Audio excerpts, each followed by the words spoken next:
आज की कहानी का नाम है सब्जी में नमक कम है बहू। नमस्कार मित्रों, आपका हमारे चैनल कहानियों के मंदिर में स्वागत है। कहानी सुनने से पहले हमारे चैनल को लाइक और सब्सक्राइब करना ना भूलें। तो आइए सुनते हैं कहानी। सपना, अरे ओ सपना, कहाँ है तू? जरा नमक तो लाना।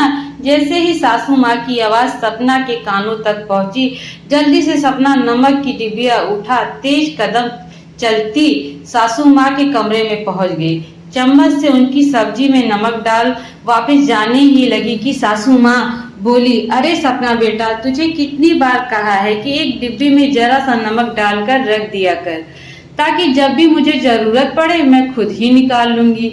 बार बार तुझे आवाज लगाकर बुलाना मुझे भी अच्छा नहीं लगता, लेकिन तू है कि मेरी सुनती ही नहीं।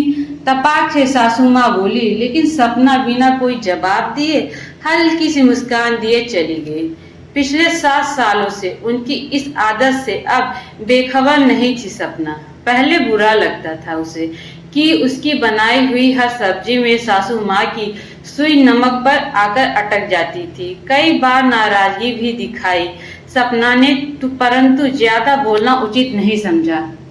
आखिरकार घर की बहू जो ठहरी, यही बात अगर बेटी बोल दे तो कोई दिक्कत नहीं होती, परंतु बहू के कोई भी बात बार कहने पर कलेश का कारण अवश्य बन जाती है। यही सोच सपना ने चुप रहना ही सीख लिया। अब बेचारी सपना करे तो क्या करे। शादी करवा कर इस घर में आने के बाद ही ससुर जी और पति देव द्वारा सख्त हिदायत दे दी गई थी कि तुम्हारी सासू माँ को ब्लड प्रेशर बढ़ने की शिकायत रहती है, इसलिए इनको कम से कम नमक देना है। तब से बेचारी फंस ही गई। इधर कुआं उधर खाई वाली हालात जो पैदा हो गए थे।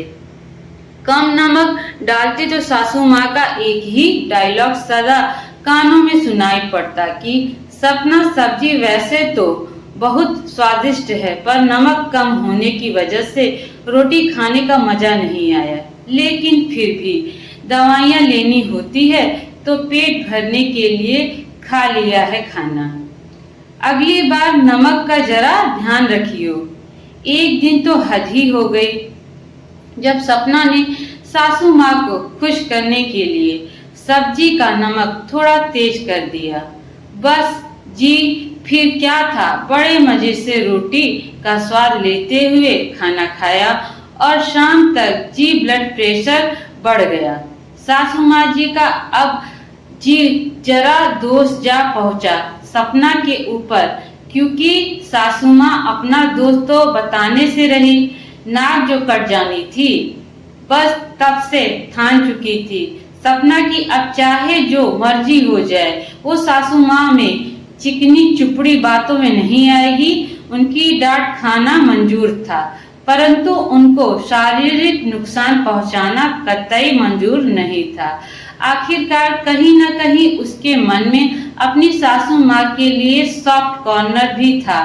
भले ही नमक के बहाने ही सही, सासू माँ सपना से शिकायत तो करती, पर इस शिकायत में भी जो अपनापन लगता कभी सोचा नहीं था सपना ने कि नमक उसके और उसकी सासू माँ के बीच की बातचीत का एक महत्वपूर्ण हिस्सा बन जाएगा। मेरे प्यारे मित्रों, आज की कहानी यहीं पे समाप्त होती है। मेरी कहानी आप लोगों को कैसी लगी, लाइक और कमेंट करके जरूर बताइएगा।